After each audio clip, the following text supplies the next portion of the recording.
Hi, this is Rasika. Today I am going to present about robots and robotics. So what is meant by robot? Robot is an electromechanical machine which has been controlled by an electric circuitry. And these robots can be classified as autonomous and semi-autonomous. Autonomous robot is nothing but it performs its task by its own. But semi-autonomous robot, it needs some manual control to perform its action. And this name of the robot has coined by a Czech novelist Karl Popper. So coming to history of robot, in 1954 the first industrial robot has been designed. The name of this first industrial robot is Unimate. Unimate is nothing but it is an universal automation. This robot has been designed for the manufacture of the TV picture tube. And in 1978, the next industrial robot has been designed. The name of the next industrial robot is Puma. Puma is nothing but programmable, universal machine for assembly. This Puma robot consists of a 6 rotary joint which is used for lifting the weights. And in 1980s, many programs and courses for robots has been designed. And in 1995, that is at present, these robots we are using in many engineering applications, medical applications and also in research purpose and also in many companies. So coming to social impact, in Asia, half of the robotics has been used and in Europe, 32% of robots has been used and 16% of robots are using in North America and 1% has been used in Australia and Africa, and nearly world's most of the robots has been used in the state Japan. And coming to technological trends, they are classifying this as evolutionary trends and developmental robots.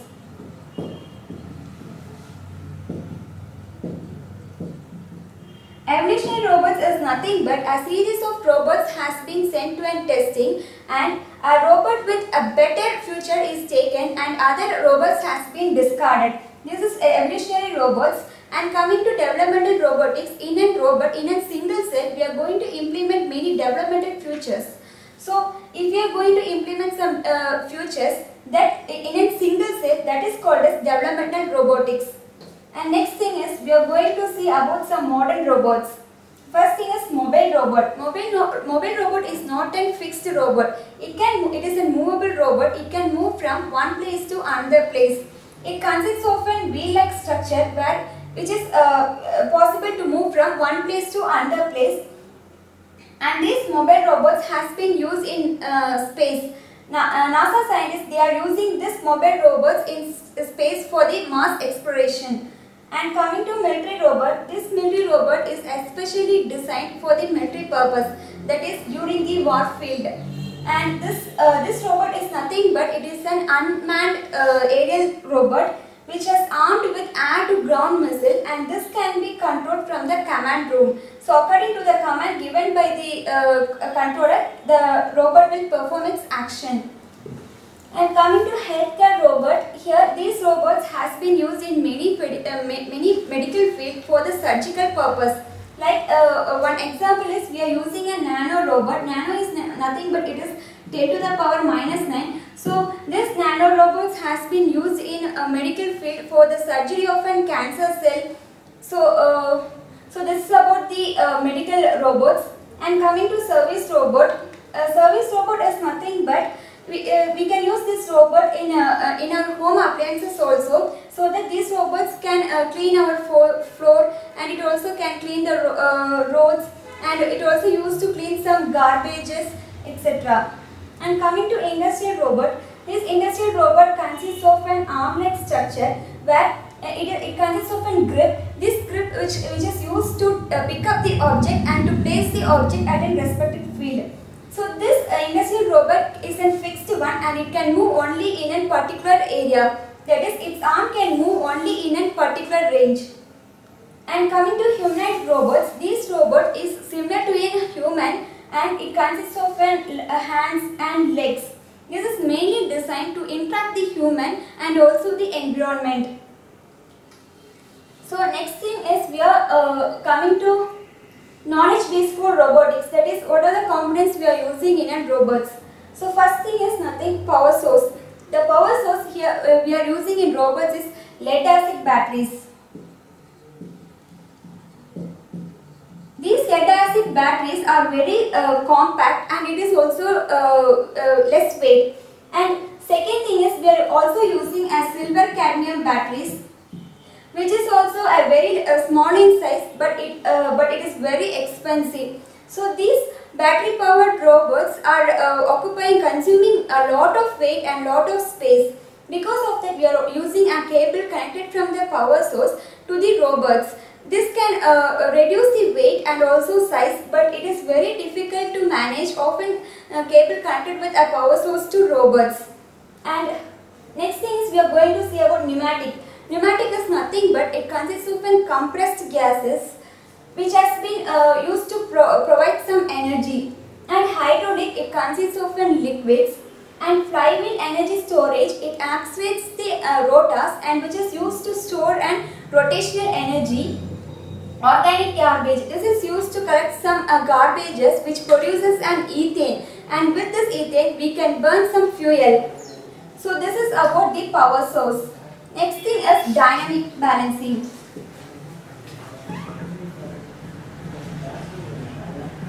Dynamic balancing is nothing but to balance the robot. So this dynamic modeling system monitors each and every action of a robot and it provides stability for the robot. Here we are going to see about this passive dynamic. Passive dynamic is nothing but it consists of a momentum of swinging limbs which has a greater efficiency. So for greater efficiency we are going to use this passive dynamics. Coming to feedback control. Feedback control is nothing but here we are using a sensor. This sensor will sense the object and the information has been processed in this processing block, and according to the information sent, the robot performs its action. Here we are going to split as manual control, semi-autonomous and autonomous. So manual control is nothing but the robot it needs a full of manual control to perform its task. A semi-autonomous is nothing but a robot can perform its action by its own, but still it needs some manual control to perform its action. Autonomous is full of that robot can perform its task without any manual power. So coming to sensor, this sensor is used to sense an object in the robot. So here we classify these sensors as 4, like vision sensor. Second thing is force sensor. Third thing is proximity sensor. And fourth thing is tilt sensor. This vision sensor is used to view the objects in a 2-dimensional and 3-dimensional view. And this force sensor, which is used for fitting the part or some other object or insertion of an object. This force sensor, this force sensor robots has been used in an industrial purpose. And proximity sensor, which consists of a 6 ultrasonar, which is used to view the obstacles over a wide range. For viewing the obstacles for a wide range, we are using an ultrasonar over here.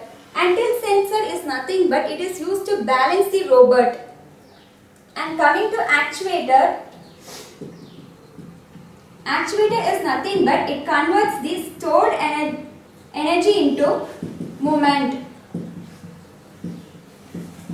So here we are going to see about electric motors. This electric motors consists of an AC or otherwise DC, brushless and brushed, which is used to lift only lightweight loads. And linear actuators. These linear actuators which has been used to lift a heavy weight. This has been mainly used in an industrial purpose. And series elastic actuator, which consists of a spring-like material so that a robot can perform its action as much as flexible. And it consists of an air muscles, which has an air tube which has been compressed by an air. And muscle wire. This muscle wire gets contracted when the electricity is passed through this muscle wire. And electroactive polymer. Electroactive polymer is nothing but it is made up of a synthetic material. So poly is nothing but many. Many number of molecules it constitute of an poly. So this electroactive polymer is used as a muscle-like structure which has been used in the robot for the neural activities. And piezo motors. Instead of some DC motors, we are using a piezo motors in a robot to drive the motors. And elastic nanotubes. Elastic nanotubes is nothing but we can store the energy which is of 10 joules per centimeter cube. And the next thing we are going to see is about hardware computer interfacing. First thing is memory. In controller, we are using the memory to store some information which has been obtained from the sensor. And after that, computation hardware. This computation hardware is used to control the commands. And interface hardware. Interface hardware is nothing but it is used to interface the controller with some external field. Like we can interface with some sensor, actuators, some digital controller, A2D. A2D is nothing but analog to digital conversion. That is, analog signal has been converted into a digital signal. And op-amps. Op-amps is nothing but operational amplification. This is mainly used for the amplification purpose. And the next thing is locomotion. Locomotion, here first thing we are going to see about two-wheeled robots. Two-wheeled robots, it consists of two wheels in which the gyrometer has been placed over here. And this gyrometer which is used for measuring the falling of a robot. And with this gyrometer, it also provides the balance facilities for this robot. And next thing is one-wheeled. One-wheeled robot, it consists of a ball-like structure which can move the robots in all the directions. And four-wheeled robot, it is which consists of which is very similar to a two-wheeled robot, and this robot can be used in an industrial purpose. And second thing, and the last thing is ZMP. ZMP is nothing but zero moment point.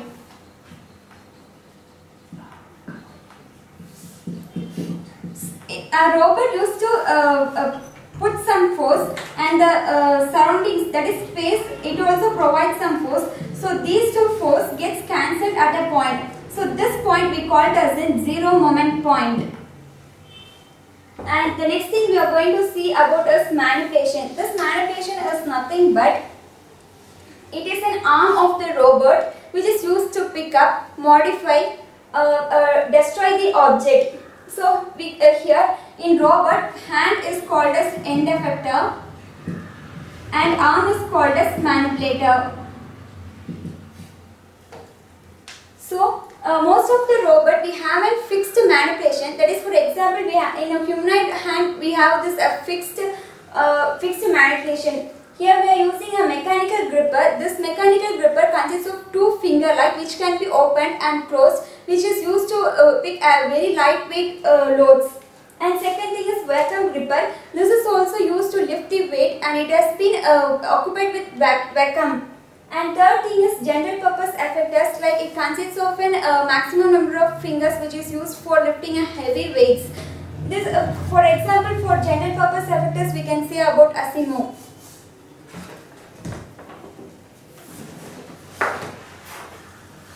Next thing we are going to discuss about industrial robot technology. This industrial robot technology which has a combination of machine tool plus computer application. Machine tool, here we are using some shaft, rotor, motor, etc. And for computer applications we are using computer programming, and it is also a combination of some control theory like servo controlled, non-servo controlled, and servo, and microelectronics and computer programming, artificial intelligence, and some production theory. So combination of all those things we call it as an industrial robot technology. Coming to general characteristics, this industrial robot technology has some degree of flexibility, and it has a mechanical arm to perform its task, and it can also interface with the human beings as well as the environment. And here we are using some terminologies like work envelope.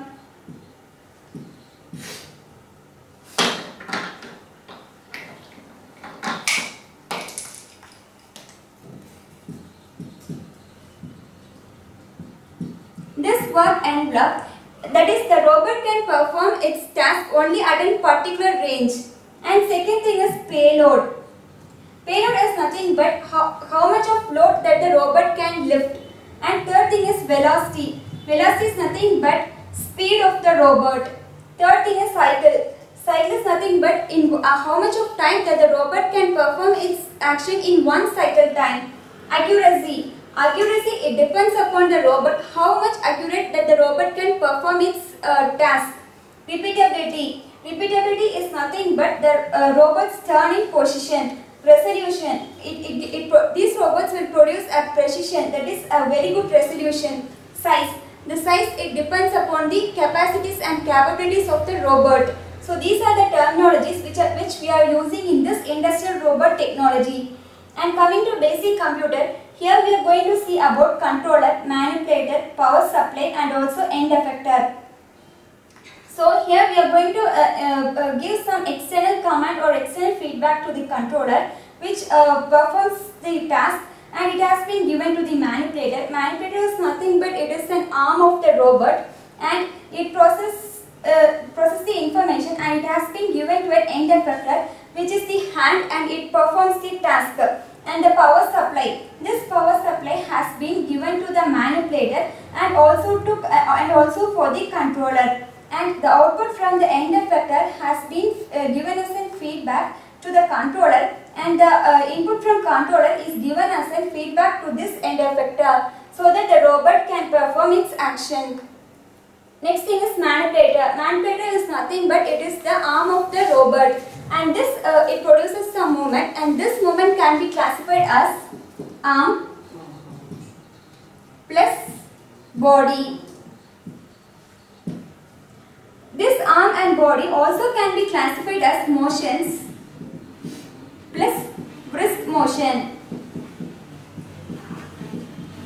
Second thing is degree of freedom. Degree of freedom is nothing but in what axis that the robot can move. If the robot is moving in one axis, then we call that as 1 degree of freedom, and if the robot has to move in two axes like x and y, then we call it that as a 2 degree of freedom. Like that we have 4 to 6 degree of freedom in a robot. So next thing we are going to see is brisk motion. This brisk motion we are classifying as roll, yaw and pitch. Roll is nothing but it is an x-axis motion where the robot can move in and out. Yaw is nothing but it is an y-axis motion where the robot can move side to side. And pitch is nothing but it is an z-axis motion where the robot can move up and down, that it can swing up and down. And the second thing we are going to see is about end effector. This is mechanically opened and closed, and this end effector we have a tool mounting plate which has been connected to this end effector and manipulator. So it is equipped with some grippers. Grippers which has been used to lift some heavy weights which provides some grip facilities, and vacuum cups. With the help of the vacuum cups we can also lift some heavy weights, but it is filled with some vacuum. Spray gun robots which has been mainly used for some painting purposes, and spot and arc welding. This has been used in many industrial purposes for welding purpose. Tool center point. Tool center point, it is nothing but the origin of coordinates. So coordinates is nothing but x, y, z. We call this point as an origin. So in robotics we call this point as a tool center point. And next thing we are going to see is power supply. This power supply is used to regulate some energy. So here we are going to classify as 3 types. First thing is electric. This electric is commonly and most extensively used in the robotics. And pneumatic. which constitute and compressed gases, which is the second most type which has been used in the robotics, and hydraulic, which consists of liquids, which is the least most type which has been used in the robotics. And coming to controller, and this a microprocessor, it performs some actions like it fetches the input and encode, decode. Likewise, this controller in a robot, it initiates the process, terminates and coordinates, and it also monitors the action. Second thing is, if you are going to give some necessary input, the corresponding output has been produced. And in controller, we are going to divide as non-servo, servo controlled. Non-servo is nothing but it is an open closed system which doesn't provide any feedback, and servo is a closed system where it provides a feedback for a corresponding output. This servo control which produces a continuous feedback for a corresponding output. So here we are going to give an input for this input section, and robot controller computer which acts like a microcontroller, and this has been interfaced with servo drive interface, and power converter which is used to convert the power, and this memory which is used to store the information, and sensor which is used to sense the object. So this is the diagram of input section. Like coming to robot configuration, here we are using rectangular, cylindrical, spherical, jointed arm and SCARA. SCARA is nothing but Selected Components Assembly Robot Arm. And the next thing we are going to see is robot selection. For robot selection, we have technical issues and non-technical issues. So first thing about type, it should be a non-servo, servo or servo controlled work envelope, that is the robot should perform its action only in a particular area.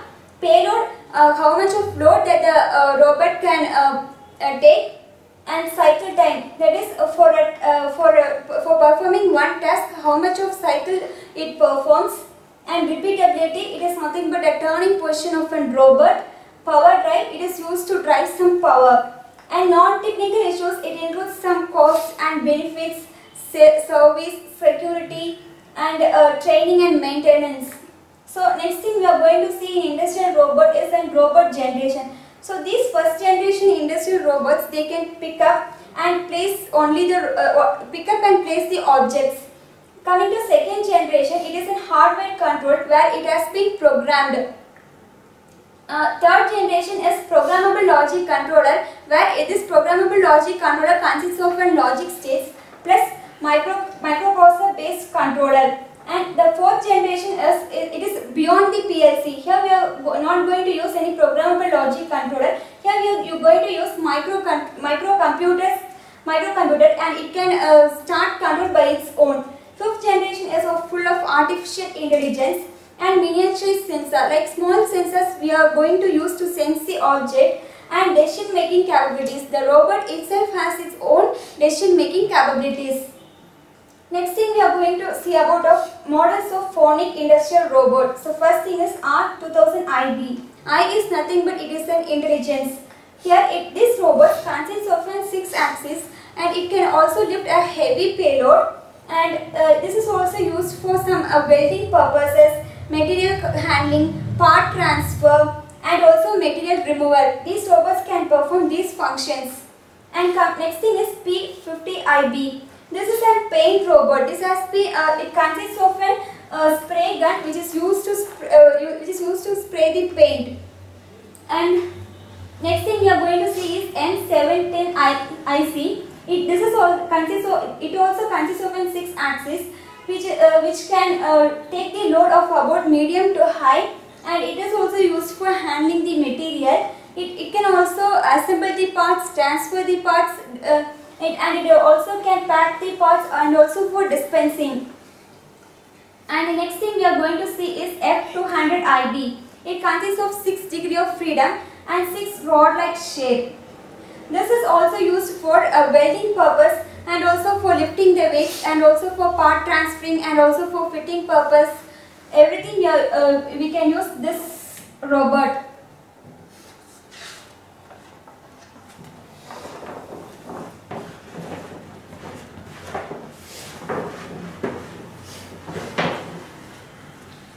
thing we are going to see about humanoid robots. So coming to laws of robots, at law 0, a robot it doesn't injure the humanity, but the human can injure the robot.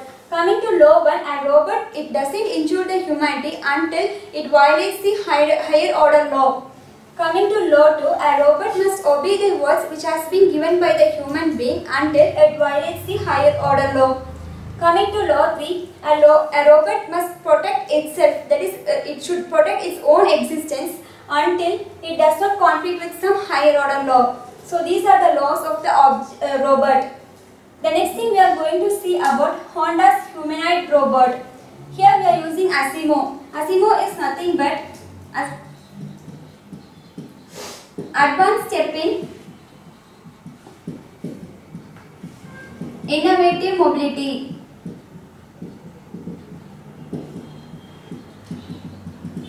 So here we are going to discuss about these Asimo robots.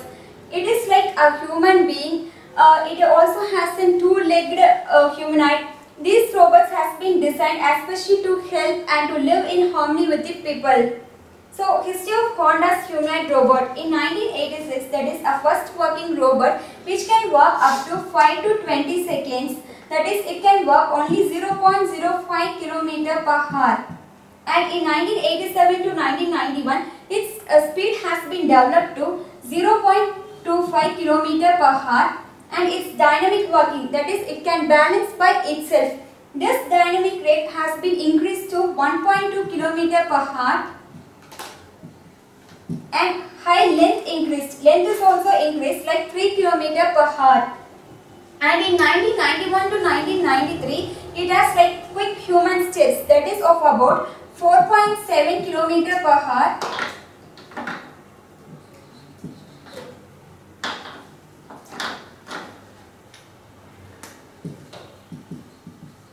And the second thing is about posture control and walk on slopes. These robots can even walk in slopes, and it is also autonomous control of balance. It can balance by its own.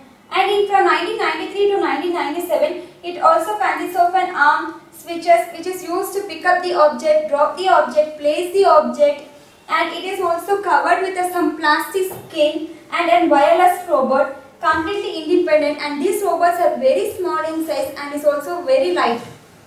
And from 2000 to 2005, Asimo version 1, this is a very light, more flexible, more human-like, and it can predict its movement by its own.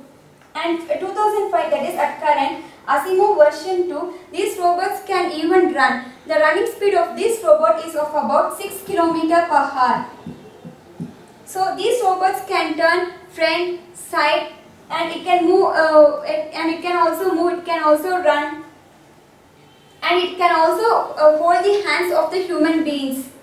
And like specifications, these Asimo robots consist of a weight of 52 kg and walking speed is of about 0 to 1.6 km per hour, and walking cycle, that is cycle adjustable or stride adjustable. Grasping force, it has a grasping force of about 0.5 kg per each hand, and actuator like servo motor, harmonic speed receiver, driver unit. These actuators we are using in this robot. Control unit like wireless transmission unit we are placing here. Sensors like a foot sensor which is used to balance the foot of the robot, and acceleration sensor. Power section like 38.4 volt for 10 amps. Operating section like workstation and portable controller. These are some specifications of the Asimo's robot. And the working of Asimo's robot is very smooth and it is very stable, and it has an intelligent working technology, and it can predict its movement and it can balance by its own. So like arms, these arms can be classified as grasping, that is we are going to place some grasping power in the arms so that it can pick up the object, and these robots can wave both hands, and they can also say goodbye, and the last thing is it can respond to the human beings. And the next thing is it's intelligent. So it can even recognize the moving object. It can recognize some postures, that is a sitting movement of the man, or gestures like if a person points some direction, it can also even point out the direction, and it can also recognize the environment and some sounds. It can also recognize the sounds depending upon the person, and it also can recognize the face. So these are some intelligence performance of this Asimo robots. And coming to grasp planning for humanoid hand, this Asimos has a multi-fingered, and this finger tip consists of a grasp. This grasp is used to pick up the object, and it also consists of some degree of freedom. Degree of freedom is nothing but if a robot needs to move in one axis, then we call it as in 1 degree of freedom, and if the robot has to move in 2 axis, then we call it as 2 degree of freedom. And here we are using a vision sensor. This vision sensor is used to sense some objects, and we are here in Asimos. We are also using some FAST algorithm. By using this FAST algorithm, we can calculate the grasping power of this humanoid robots. So, and these Asimos can move in all directions. Like it consists of a center of gravity, and from this center of gravity, it can move the center of gravity, and it can move in all directions. So, coming to conclusion, these robots has been applied in many industrial and scientific purpose, and these robots is also a life-saving machine in a medical purpose. So, upcoming robots should be designed with designed with proper equipment. Thank you.